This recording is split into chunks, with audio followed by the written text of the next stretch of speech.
My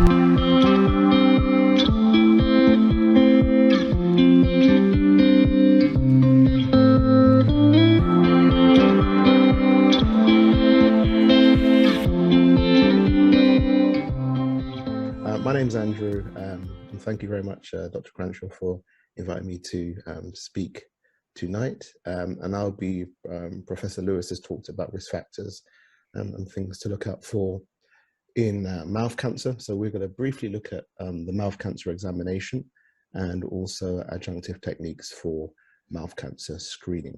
Right, so what is mouth cancer? I'm going to try and stick to 30 minutes.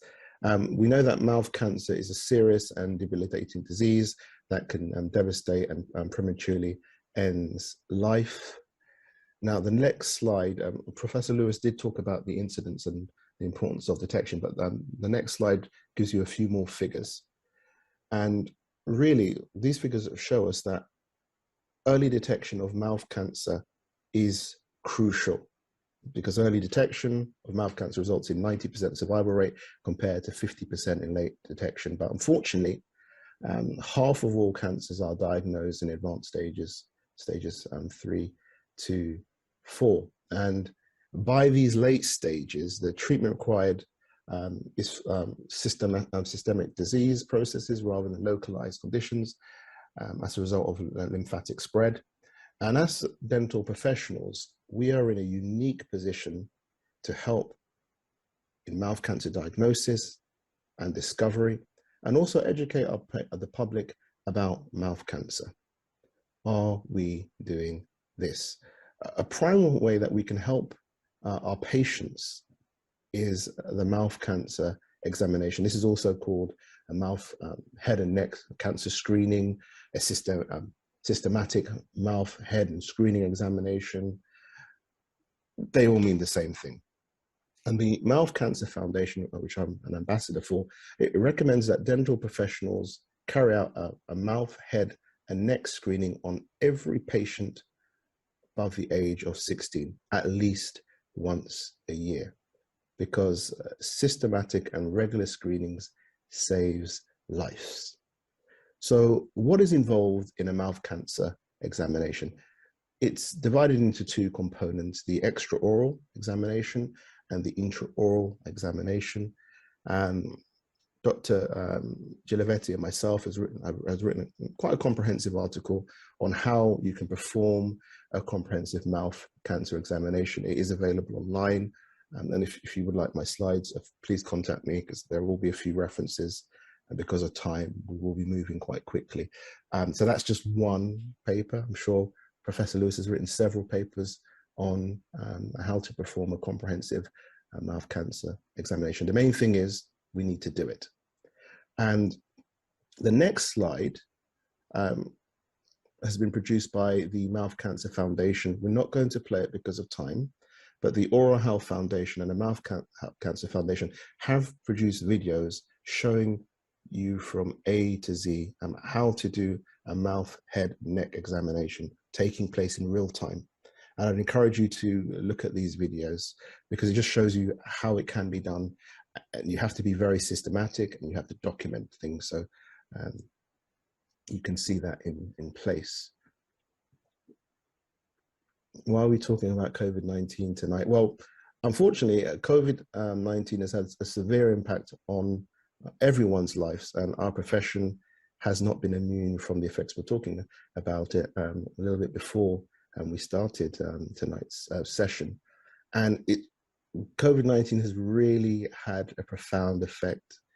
We know that practices were closed for number of months in 2020.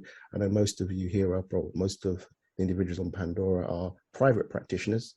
So that meant unless you had insurance, incomes were affected dramatically. But looking, and also we had the lovely fallow times and restrictions. I know the Pandora did a lot to help practitioners get back into work. But the knock-on effect of all of these restrictions and COVID-19 has meant that less patients have been seen. It resulted in a backlog of patients. The BDA estimates that about 1 year of NHS dental appointments have been lost because of COVID-19. And access issues have led to patients who cannot access NHS care. It's led to them seeking private care, which I'm sure you guys are not too displeased about. But because of these pressures that everybody is under, you know, dentistry is very, very stressful at the best of times, but plus putting a pandemic, it's made things very stressful. We may feel that we have to see all of these patients, and we don't have the time to carry out a comprehensive mouth cancer examination on every patient. But the reality is, a thorough systematic mouth cancer head and neck examination can be completed in less than 5 minutes. And it's essential that we spend the time doing this, because as we said, systematic and regular screenings save lives. So that's the mouth cancer examination. It's essential. The second part of this presentation is going to be looking at this subject, which is adjunctive techniques for mouth cancer screening. And detecting mouth cancer at early stages, as Professor Lewis has shown, it can be very challenging, because abnormal lesions, they may not be palpable, and the colors of these lesions can be quite difficult to determine from the surrounding mucosa. So techniques have been developed that can be used in conjunction with the mouth cancer examination to improve the detection of early malignancy. How are we doing for time? Did quite well. The final technique that we're going to look at is autofluorescence, and many of you have probably heard of this or got products. And what is it? Well, cells and tissues, I'll just admit this person, contain molecules called fluorophores. And when fluorophores are excited by light of a specific wavelength, particularly blue/violet light, which has a wavelength of between 400 to 450 nanometers, fluorophores will emit their own light source, light at a longer wavelength, which is green light. And this phenomena is called autofluorescence. And loss of this tissue autofluorescence has been associated with malignant and pre-malignant lesions. So the next slide just depicts this. So we see here in this slide the interaction of blue-violet light with normal and abnormal mucosa. So when cells or tissues are viewed under an optical filter, it allows the passage of long wavelength red and green autofluorescence. So typically, healthy tissues will appear green, they'll emit the fluorescence, while abnormal tissues will appear dark. And this we said because of the changes, the dysplasia and so forth, the changes in the cells, which allows this phenomena to happen. So this is an example of a device that's been used. And one of the things about, unlike the previous adjuncts, you don't need to use any dyes or so forth before using this device. And there's many studies that have looked at the use of autofluorescence devices, quite a few papers to send you if you do contact me or Professor Lewis on the use, and many cancer centers are using this routinely just to observe things. So we can see here a screening device was used, and it revealed loss of fluorescence in one area in the retromolar region. And in this particular case, a biopsy was taken, because these are not diagnostic tools. Okay, so further investigation is needed, and then the patient got the necessary treatment. Another device which is similar, but it's made by a different company, is the BioScreen. It's a biofluorescence screening device. Again, you have a viewing. You have to view the area, so you've got a viewing screen, and then you can use this device in full light due to having 5 violet high power LEDs,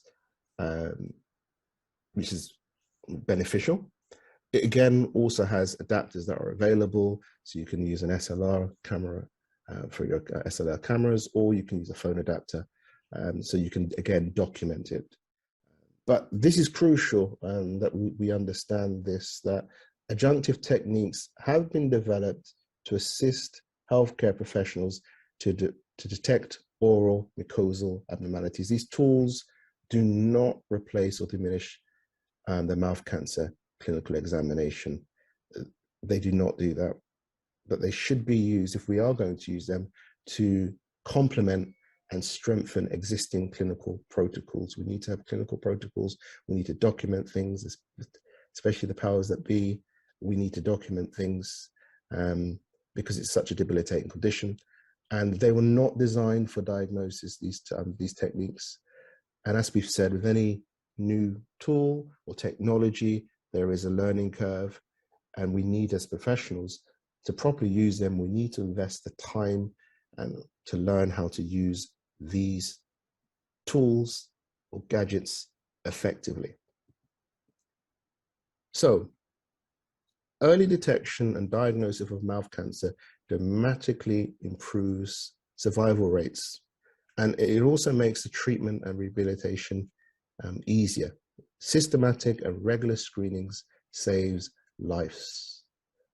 As healthcare professionals, are we doing our part to raise awareness of mouth cancer? And that's my bit done. Thank you very much for joining us tonight. There will be a panel discussion. If you want any more information, that's my email address also.